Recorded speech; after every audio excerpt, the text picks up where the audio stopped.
In 1999, I presented my first experience in San Diego. It was the Congress of the Association of Pediatric Ophthalmologists and Strabismus, and my experience was about 11 patients treated with the excimer laser for refractive cornea problem.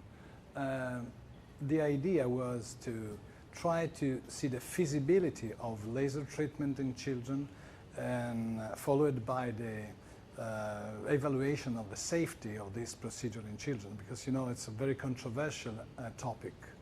At that time, experience was very limited, but in the years, many other colleagues from the States followed my idea to continue with refractive surgery. Nowadays, we can say that pediatric refractive surgery is possible, and it's indicated in a few conditions, obviously, and in children, for example, with unilateral high myopia. The results are quite good, even if I don't think it's a step that everybody recognizes at this moment as the best step to do toward the correction of refractive surgery, refractive problems in children.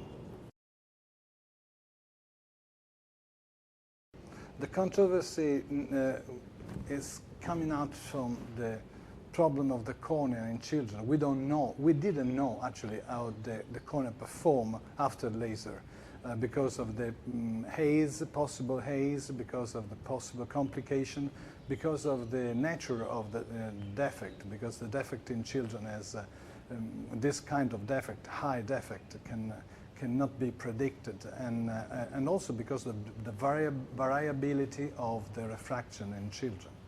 But after the first experience, everybody knows now that the cornea in children performs quite well, and also that the refractive component is quite stable in this kind of condition, I mean unilateral high myopia.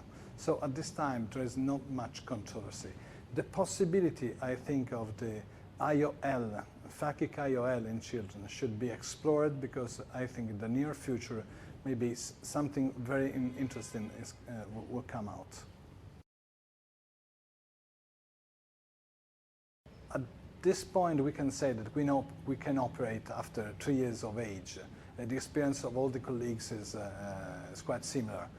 At the time I started, we took a population from 7 to 11 years, so it was a quite old child to be treated.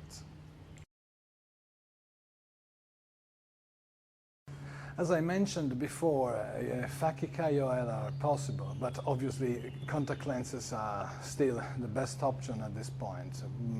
There are conditions in which we cannot use contact lenses. I mean, disabled children, children with handicap. So in this condition, I think it's the best option, and the best option is excimer laser at this point.